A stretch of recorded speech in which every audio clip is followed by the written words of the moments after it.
നമസ്കാരം, എല്ലാവർക്കും റെട്രോസസിലേക്ക് സ്വാഗതം. എന്തുണ്ട് വിശേഷം? എല്ലാവർക്കും സുഖമാണല്ലോ. നമ്മുടെ പുതുവത്സരം നമ്മുടെ പടിവാതിൽക്കലെത്തി അല്ലേ. 2025 അവസാനിക്കുകയാണ്. 2026 നമ്മൾ കിടക്കുകയാണ്. എല്ലാവർക്കും ഐശ്വര്യവും സമ്പൽ സമൃദ്ധിയും നല്ല സമാധാനത്തോടും കൂടിയുള്ള ഒരു പുതുവർഷം ഞാൻ ആശംസിക്കുന്നു. അങ്ങനെ തന്നെ ഉണ്ടാവട്ടെ ഞാൻ ഭഗവാനോട് പ്രാർത്ഥിക്കുകയും ചെയ്യുന്നു. 2025 വലിയ ബുദ്ധിമുട്ടില്ലാതെ കടന്നു പോയി. 2026 അങ്ങനെ വലിയ ബുദ്ധിമുട്ടുകളില്ലാതെ എല്ലാവർക്കും ആവട്ടെ അല്ലേ. നമുക്ക് എന്തെങ്കിലും ഒരു പുതിയ റെസിപ്പി എടുക്കണ്ടേ 2026? അപ്പം അതിന് വേണ്ടിയിട്ട് കുറച്ച് മധുരവും എരിവും ഒക്കെ കൂടിയിട്ടുള്ള ഒരു റെസിപ്പിയാണ് ഞാൻ നിങ്ങളുടെ മുമ്പിൽ കൊണ്ടുവരുന്നത്. എനിക്ക് 4000 സബ്സ്ക്രൈബേഴ്സ് ആയി. ആ സന്തോഷവും ഞാൻ നിങ്ങളെ അറിയിക്കുന്നു. നിങ്ങളുടെ ഒക്കെ അനുഗ്രഹത്താലാണ് ഞാൻ ഇതുവരെ എത്തിയത്. ഇനിയും എന്നെ മുന്നോട്ട് പോകാൻ നിങ്ങളൊക്കെ ഹെൽപ്പ് ചെയ്യുന്നു എനിക്കറിയാം. എല്ലാവർക്കും വേണ്ടി അതുപോലെ തന്നെ ഞാനും തിരിച്ച് പ്രാർത്ഥിക്കുന്നുണ്ട് കേട്ടോ. നമ്മൾക്ക് ഇന്ന് നല്ലൊരു ബീഫ് ബിരിയാണി വെച്ചാലോ? അതിൻ്റെ ഒപ്പം തന്നെ മധുരമുള്ള ഒരു പാലട പായസവും. അതാണ് ഞാൻ ന്യൂ ഇയറിന് വേണ്ടി നിങ്ങൾക്ക് ഉണ്ടാക്കി തരുന്നത്. വളരെ സിമ്പിളാണ് ബീഫ് ബിരിയാണി. ഞാൻ ഉണ്ടാക്കണത് ഒന്ന് നോക്കൂ കേട്ടോ. എന്നിട്ട് അതിൽ എന്തെങ്കിലും കുറവുകൾ ഉണ്ടെങ്കിൽ നിങ്ങൾ എനിക്ക് പറഞ്ഞു തരണം. എല്ലാവർക്കും അറിവില്ലായ്മയും അറിവ് കൂടുതലും ഒക്കെ ഉണ്ടാകുമല്ലോ. അപ്പം നമ്മളുടെ അറിവില്ലായ്മ എന്തെങ്കിലും ഉണ്ടെങ്കിൽ അത് നിങ്ങൾ പറഞ്ഞു തന്നാൽ ഞാൻ അത് സ്വീകരിക്കും. എനിക്കതൊക്കെ വളരെ ഇഷ്ടമുള്ള കാര്യമാണ്. അപ്പം നമുക്ക് അടുക്കളയിലേക്ക് പോയിട്ട് ബിരിയാണി എത്രയും പെട്ടെന്ന് ഉണ്ടാക്കാൻ നോക്കാം. നമുക്ക് പുതുവത്സരത്തിന് നല്ല ഒരു ബീഫ് ബിരിയാണി ഉണ്ടാക്കാം. ഇത് ഒരു 3/4 കിലോ ബീഫ് ഉണ്ട് കേട്ടോ. അതിലേക്ക് നമുക്ക് ആദ്യം ആവശ്യത്തിനുള്ള ഉപ്പിട്ട് കൊടുക്കാം. കറിവേപ്പില, മഞ്ഞൾപ്പൊടി, മല്ലിപ്പൊടി, മുളക് പൊടി, കുരുമുളക്, ഗരം മസാല, പെരിഞ്ചീരകം, നല്ല ജീരകം, കുറച്ച് വെളിച്ചെണ്ണ മതി. മല്ലിയില, പുതിനയില ഉണ്ട് കേട്ടോ. അതിൽ രണ്ടും കൂടിയിട്ട് ഞാൻ ഒരുമിച്ച് മുറുക്കി വെച്ചതാണ്. പിന്നെ നാരങ്ങ നീര്, ഈ ഒരു ഫുള്ള് നാരങ്ങ നീര് നമുക്ക് എടുക്കാം. പച്ചമുളക്, തക്കാളി, കുറച്ച് സവാള, ഇഞ്ചി വെളുത്തുള്ളി പേസ്റ്റ് എല്ലാം കൂടി നമുക്ക് ഇതൊന്ന് മാരിനേറ്റ് ചെയ്ത് വെക്കാം. മാരിനേറ്റ് ചെയ്താലാണ് ഇതിൽ നന്നായിട്ട് പിടിക്കുള്ളൂ കേട്ടോ. നല്ല ബിരിയാണിയാണിത്. കഴിച്ചു നോക്കണം. എന്താ വെച്ചാൽ അതിൻ്റെ തുടക്കത്തിലേ നമുക്ക് പറയാൻ പറ്റും നന്നാവോ ചീത്തയാവോ എന്നൊക്കെ.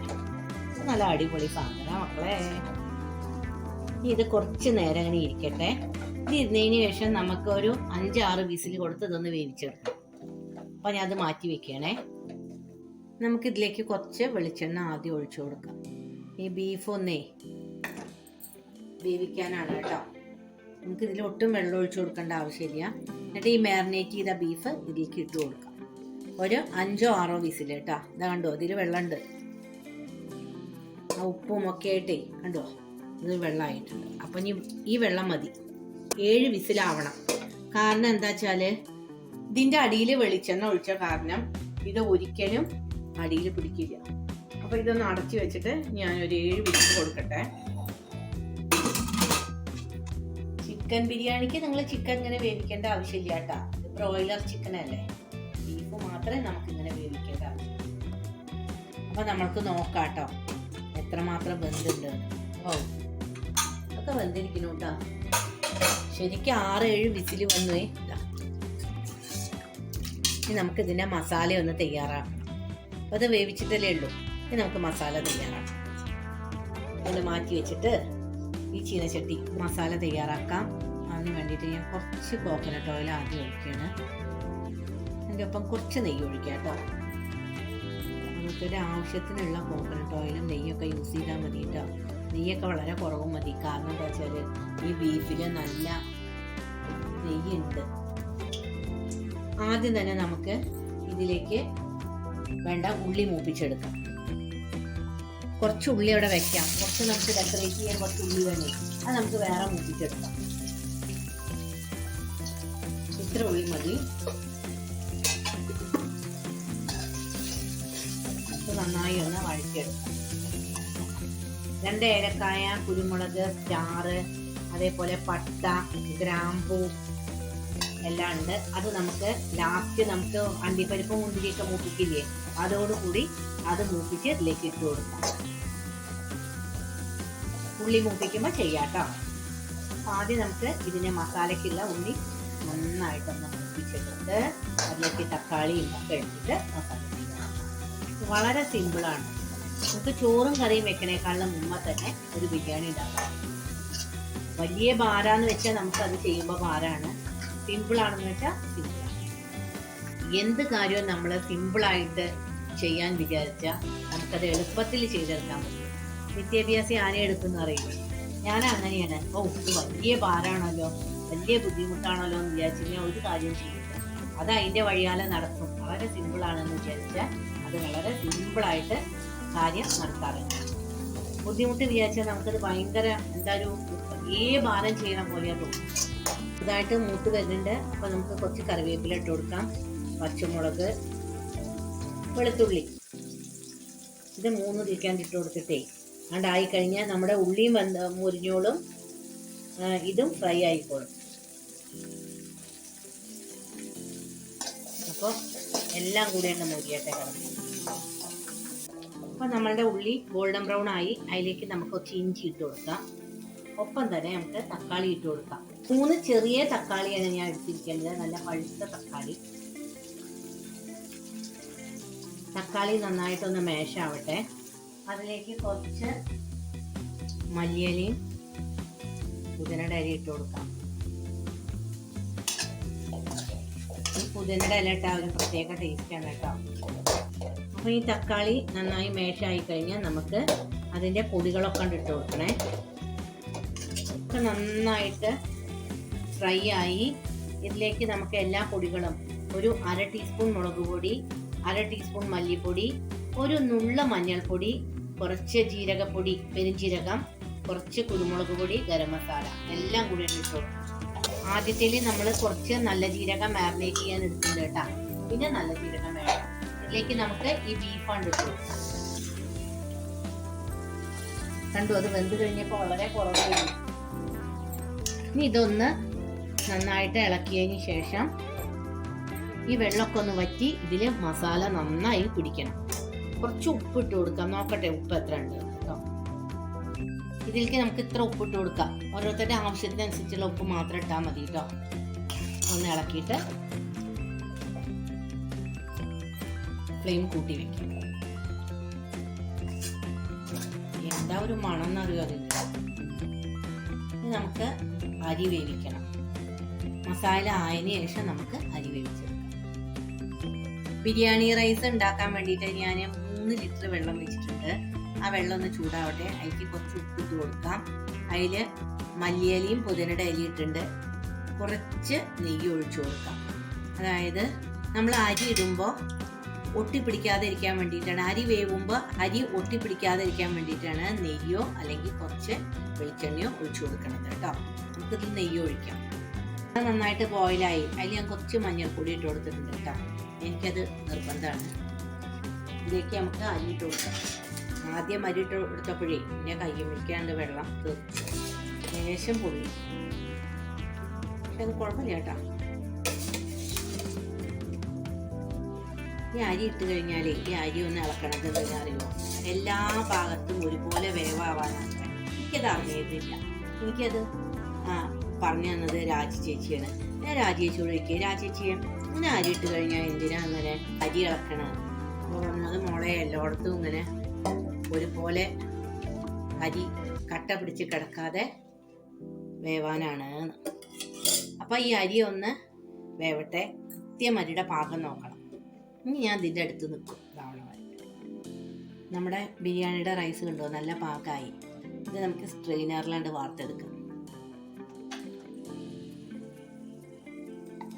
ബിരിയാണി ഡെക്കറേറ്റ് ചെയ്യാനുള്ള അണ്ടിപ്പരിപ്പ്, മുന്തിരിങ്ങ ഒക്കെ നമുക്ക് വറുത്തെടുക്കാം. ഉള്ളി മൂപ്പിച്ചെടുക്കാം. നല്ല ഗോൾഡൻ ബ്രൗൺ ആവണല്ലോ ഉള്ളി. ആദ്യമായിട്ട് നമുക്ക് അണ്ടിപ്പരിപ്പ്, മുന്തിരിങ്ങ മൂപ്പിച്ചെടുക്കാം. അപ്പോൾ അത് മൂത്തു. അതിലേക്ക് രണ്ടും കൂടി ഒരുമിച്ചാണ്ട് ഇട്ട് കൊടുക്കാം. കുറച്ച് കുരുമുളകും തക്കോലൊക്കെ ഞാൻ എടുത്തു വെച്ചിട്ടുണ്ട്. അതായത് സ്റ്റാറ്, പിന്നെ കുറച്ച് കരയാമ്പൂ, ഏലക്കായൊക്കെ. ഇത് പെട്ടെന്ന് മൂട്ടി വരും കേട്ടോ, ആയി തുടങ്ങി.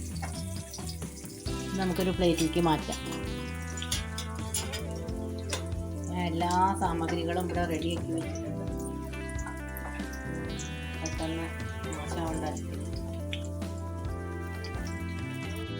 ഇതിലേക്ക് നമുക്ക് ഉള്ളി ഇട്ട് കൊടുക്കാം. ഉള്ളിയിൽ കുറച്ച് ഉപ്പിട്ട് കൊടുത്താൽ വേഗം ഫ്രൈ ആവും. ഇത് തരി ഉപ്പിട്ട് കൊടുക്കാം. ബിരിയാണിയുടെ മസാല ഇവിടെ റെഡി ആയിട്ടാണ്, കണ്ടുവാ, നല്ല ബ്രൗൺ കളർ, നല്ല അടിപൊളിയായിട്ട്. ഇനി നമുക്കിത് ഓഫ് ചെയ്യാം. അടുത്തതാ ഉള്ളി മൂത്തോണ്ടിരിക്കണം കേട്ടോ. അപ്പോൾ പകുതി പണി കഴിഞ്ഞു നമ്മുടെ ബിരിയാണിയുടെ. അപ്പോൾ എത്ര വേഗം അറിയോ, ആകെ അരമണിക്കൂർ പോലും എടുത്തിട്ടില്ല. കുക്കറിൽ വേവിക്കണ കാരണമാണ് കേട്ടോ അത് വേഗം പണി കഴിഞ്ഞിട്ട്. അപ്പോൾ നമ്മുടെ ഉള്ളി നല്ല ഫ്രൈ ആയിട്ടാണ്. ഇനി നമുക്കിത് ഓഫ് ചെയ്യാം. വേഗത്തിലേക്ക് വാങ്ങാം, അല്ലെങ്കിൽ ഇതിൻ്റെ എണ്ണ മുഴുവനെ ബിരിയാണി കുടിക്കും. ബിരിയാണി നമുക്ക് ഈ കുക്കറിൽ സെറ്റ് ചെയ്യാം. ആദ്യം ഇതിൽ കുറച്ച് നെയ്യ് ഒഴിച്ചിട്ടുണ്ട്. ഇതാ നമ്മളുടെ മസാല. ഈ മസാല മുഴുവനും ഇതിലേക്ക് ഇട്ട് കൊടുക്കാം. എന്നിട്ട് അതിൻ്റെ മേലെ റൈസ് ആണ് ഇടാം. ഇത് കുറച്ച് നെയ്യ് ഒഴിച്ച് അണ്ടിപ്പരിപ്പ് മുന്തിരിങ്ങയിടാം കേട്ടോ. അപ്പോൾ ഞാൻ ഇതിലേക്ക് മസാല ഇട്ട് കൊടുക്കും. അപ്പോൾ നമ്മളുടെ മസാല നമ്മൾ ഇതിലേക്ക് ഇട്ടു. നമുക്കിതിൽ കുറച്ച് മല്ലിയില ഇട്ട് കൊടുക്കാം കേട്ടോ. ഞാൻ അതിൻ്റെ മേലെ നമുക്ക് ഈ റൈസൊക്കെ ഇട്ട് കൊടുക്കും. പാകത്തിന് വന്നിരിക്കണം കൊണ്ടോ. അങ്ങനെ ഈ റൈസ് മുഴുവൻ ഇട്ടതിന് ശേഷം ഞാൻ കാണിക്കാം. ഇതിലേക്ക് നമുക്ക് കുറച്ച് നെയ്യ് ഒഴിച്ചു കൊടുക്കാം കേട്ടോ. ഇത് നമ്മൾ ദമ്മിടുമ്പോൾ ആ നെയ്യ് അങ്ങോട്ട് ഇറങ്ങിക്കോളും. ഇത്ര മതി. ഇനി നമുക്ക് ഈ ഉള്ളി ഡെക്കറേറ്റ് ചെയ്യണ ഉള്ളി ഇട്ട് കൊടുക്കാം. ഈ ഉള്ളി ഫുൾ അങ്ങോട്ട് ഇടാം. അണ്ടിപ്പരിപ്പ്, മുന്തിരിങ്ങ, ഇതിൻ്റെ മേലെ മല്ലിയില ഇടാം. എന്തൊരു മണ. ഇനി നമുക്കിത് അടച്ചു വെക്കാം. വിസിലിടരുത് കേട്ടോ. നമുക്കത് മെല്ലെ കത്തിച്ചു കൊടുക്കാം. മെല്ലെ, അടി കരികില്ല. അടിയിൽ നമ്മൾ നെയ്യ് ഒഴിച്ചിട്ടുണ്ടല്ലോ. ഇതിന് വേണമെങ്കിൽ അടിയിലൊരു ദോശത്തട്ട് വെച്ചിട്ട് അതിൻ്റെ മേലെ വെച്ചാലും മതി കേട്ടോ. അപ്പോൾ ദോശത്തട്ട് നന്നായി ചൂടാവും.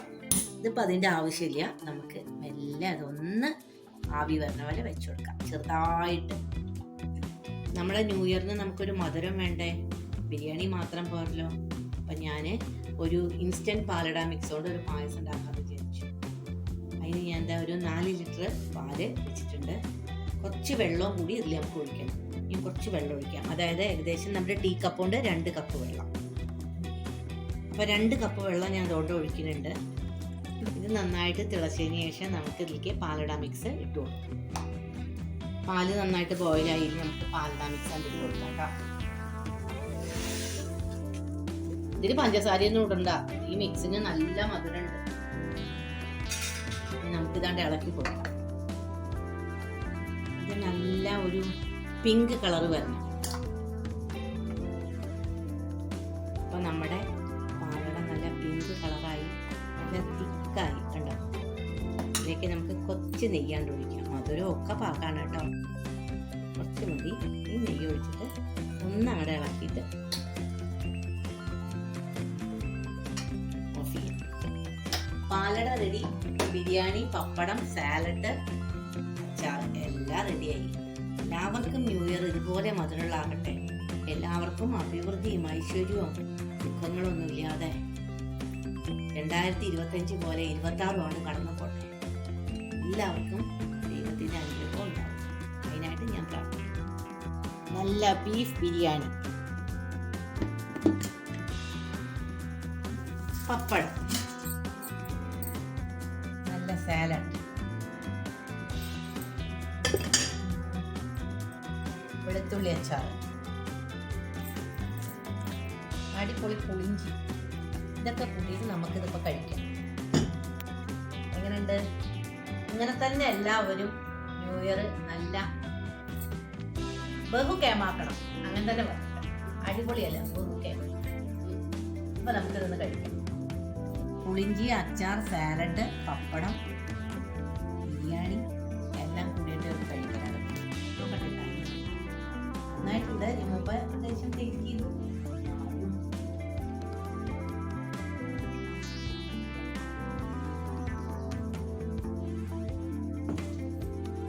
ഇത് കഴിഞ്ഞിട്ട് ഇതിൻ്റെ സുന്ദരി പായസവും കഴിക്കണം.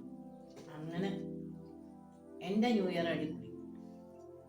നിങ്ങൾക്കും അതുപോലെ തന്നെയാവും കേട്ടോ. കഴിപ്പിക്കണ്ട. എല്ലാവർക്കും നല്ലത്. എൻ്റെ കൂട്ടുകാർക്കൊക്കെ എൻ്റെ ബീഫ് ബിരിയാണി ഇഷ്ടമായി എന്ന് വിചാരിക്കുന്നു. പാലട പായസം എങ്ങനെയുണ്ട്? വെറും പാലിലാണ് ഞാൻ ഉണ്ടാക്കിയത്. അതിനൊരു വല്ലാത്തൊരു ടേസ്റ്റ് തന്നെയാണ് കേട്ടോ. അപ്പോൾ അധികം ഞാൻ അങ്ങനെ പറഞ്ഞിട്ട് നിങ്ങളെയും ബോറടിപ്പിക്കുന്നില്ല, ഞാനും ബോറടിക്കുന്നില്ല. നമുക്ക് ഈ വീഡിയോ ഇവിടെ അവസാനിപ്പിക്കാം. എല്ലാവർക്കും നല്ലത് വരട്ടെ.